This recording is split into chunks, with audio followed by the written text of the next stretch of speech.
सिंदुरे. माऊलींची जी भाषा आहे ना, 9000 ओव्यांमध्ये एक ओवी मला दाखवा जिथे ज्ञानोबरायांनी संताप व्यक्त केलाय, चिडचिड व्यक्त केलीये, द्वेष व्यक्त केलाय.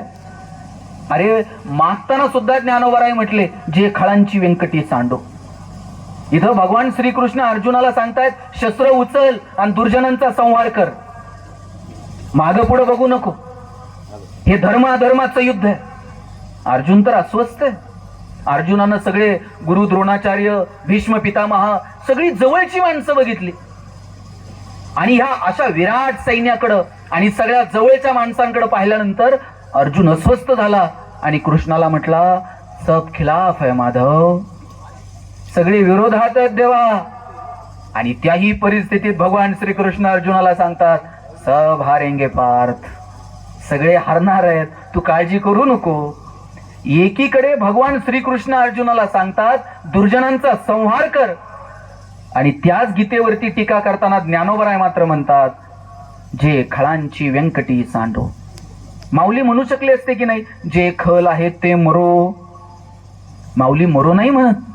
माऊली म्हणतात, त्यांच्यातली वाईट बुद्धी सांडो. आणि पुढचा शब्द तर इतका गोड वापरलाय. ज्ञानोबराय म्हणतात, तया सत्कर मिरती काय वाढो. रूप जर छोट असेल तर वाढो म्हणतात, आणि रूप जर अस्तित्वात नसल तर बी लावायची आणि रुजो म्हणायचं. ज्ञानोबराय असंही म्हणू शकले असते, तया सत्कर्मिरती रुजो. पण माऊलींना खात्री आहे, वाईटातल्या वाईट माणसामध्ये सुद्धा थोडी तरी सत्कर्माची वृत्ती शिल्लक आहे. आणि म्हणून माऊलींनी शब्द वापरला, तया सत्कर्मिरती वाढो. भूता परस्परे पडो मैत्र जीवांचे. आता आपण फ्रेंडशिप डे अमुक तमुक साजरे करायला लागलो. माऊलींनी शेकडो वर्षापूर्वी शब्द वापरलाय, मैत्र जीवांचे. माऊली म्हणतात, सगळ्यांमध्ये मैत्रीचे संबंध प्रस्थापित होते, सज्जनांची मांदियाळी तयार होते. आणि सज्जन कुणाला म्हटलंय, चंद्रमे जे लांछन मार्तंड जे तापहीन. जे चंद्रासारखे शीतल आहेत पण ज्यांच्यावर कोणता डाग नाही, जे मार्तंडासारखे तेजस्वी आहेत पण ज्यांचा जगाला ताप नाही, अशा सज्जनांची मांदियाळी तयार होऊ दे. काय अपेक्षा आहे ज्ञानोबरायांची? अरे भगवंताकडनं, या संतांकडनं शिकावं. देवाकडं मागायची वेळ आली तर काय मागावं? तुकोबरायांना मागावं लागलं. काय मागितलं तुकोबरायांनी? ह्याची दान देगा देवा, तुझा विसरण व्हावा. भगवंतानं सांगितलं, दिलं तुकोबराय, काय कराल? गुणगायीना आवडी ह्याची माझी सर्व जोडी. या बदल्यात तुकोबराय तुम्हाला काय हवंय? न लगे मुक्ती धन संपदा संत संग देई सदा. तुका म्हणे गर्भवासी सुखे घालावे आम्हासी. काय मागावं भगवंता? हे सिद्ध करायचं. कुणाचा अहंकार दुखावला गेला आणि सगळेजण एकमेकांवरती असे डोळे विस्पारून बघतायत. अशा परिस्थितीमध्ये शांतीचा, करुणेचा, प्रेमाचा, मैत्रत्वाचा संदेश देणारे ज्ञानोबा आम्ही समजून घ्यायला नको? काय ज्ञानोबरायांचं जगणं आहे? आयुष्यभर दुःख सहन केलं, यातना सहन केल्या, अपमान सहन केला, अवेलना सहन केली, आणि ज्या वेळेस भगवंताकडे मागायची वेळ आली त्यावेळेस मात्र ज्ञानोबराय म्हटले, जो जे वांछील तो त्याला हो प्राणीचा. ज्याला ज्याला जे जे हवंय ना ते ते मिळू दे. केवढा मनाचा मोठेपणा आहे हा.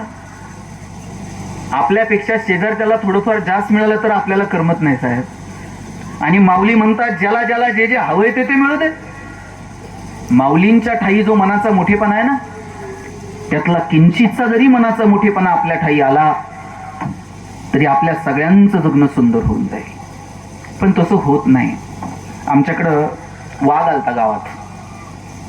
तुमच्याकडे जर वाघ आला तर तुम्ही काय करताल बरं? घरात कडी लावून बसताल का असं चौकात जाऊन बसाल? सगळं गाव घरात कडी लावून बसलो होतं आजी.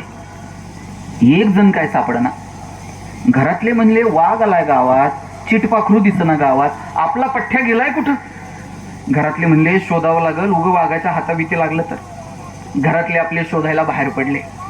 रानात, वनात, शेतात, विहिरीत, उसात, इकडं तिकडं सगळीकडं शोधलं. हे काय सापडना. शेवटी दमून भागून घरी निघाले. म्हणले, आता त्याचं नशिबन ते कुठं सापडनाच तर करावं काय? हे घरी निघाले आणि हा पठ्ठ्या असा चौकात बसलेला होता. घरचे म्हणले, अहो वाघ आलाय गावात आणि तुम्ही चौकात बसलाय. हे म्हणताय, वाघ आलाय म्हणून तर मी चौकात बसले. घरचे म्हणले ते वाघ तुम्हाला खाईन. म्हणला खाईन?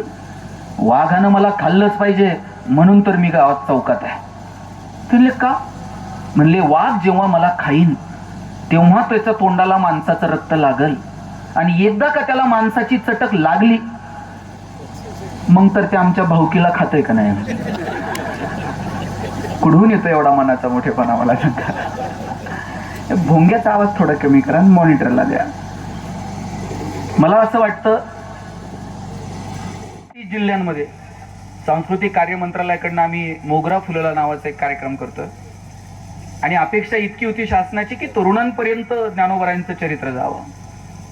आता आम्ही असाच एक सोहळा मॉरिशियसला केला. तिथले सांस्कृतिक मंत्री महाराष्ट्रातले म्हणजे महेंद्र गोंदिया त्यांचं नाव, रायगड जिल्ह्यातलं रोहा तिथले ते आहेत, आणि आता मॉरिशियसमध्ये जाऊन ते मंत्री आहेत, कल्चरल मिनिस्टर आहेत. आपले सांस्कृतिक मंत्री आणि तिथले सांस्कृतिक मंत्री असं एकत्र येऊन आम्ही तो सोहळा मॉरिशियसला करण्याचं ठरवलं, आणि 2-3 महिन्यापूर्वी तो केला सुद्धा. मला असं नेहमी वाटतं की ज्ञानोबाराय जर समजले ना तर आपलं जगणं अधिक समृद्ध होऊन जाईल.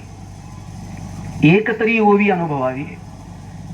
9,000 ओव्यांचा प्रपंच आहे ज्ञानोबारायांची ज्ञानेश्वरी, पण त्यातली एखादी ओवी जरी आपल्याला आपल्या आयुष्यात अनुभवता आली ना तरी जगणं सुकर होऊन जाईल. परवा चैतन्य महाराज देगलूरकर एका ठिकाणी बोलता बोलता म्हटले, ज्ञानोबारायांनी त्या मुक्या प्राण्याला एकदाच म्हटले बोल, आणि तो बोलायला लागला. त्या जड भिंतीला माऊली एकदाच म्हटले चल, आणि ती चालायला लागली. काय म्हटले महाराज? महाराज म्हटले मुक्या प्राण्याला एकदाच सांगावं लागलं, जड भिंतीला एकदाच सांगावं लागलं. हा पुढं आपल्यासाठी मात्र माऊलींना 9,000 ओव्यांचा प्रपंच मांडावा लागला. आणि तरी सुद्धा आपण काय म्हणतो, जगातला सगळ्यात हुशार प्राणी कोण आहे? कोण आहे? तुम्हाला शंका आहे का? जगातला सगळ्यात हुशार प्राणी माणूस. आणि हे कुणी जाहीर केलंय? इतका माणूस हुशार आहे, त्याचं त्यानं जाहीर करून टाकलंय आपण जगात सगळ्यात हुशार आहोत. ही हुशारी जर सिद्ध करायची असेल ना ती केवळ आणि केवळ भौतिक प्रगतीच्या जोरावर नाही करता यायची.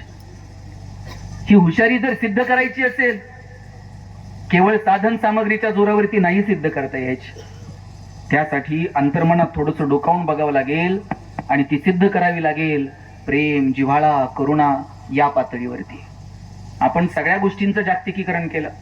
ज्ञान, विज्ञान, तंत्रज्ञान, भाषा सगळ्या बाबतीत जागतिकीकरण झालं, पण करुणा, प्रेम या गोष्टींचं जागतिकीकरण जर झालं ना तर अशी युद्धजन्य परिस्थिती निर्माण होणार नाही. आणि गप्पा मारता मारता काय करायचं माहितीये?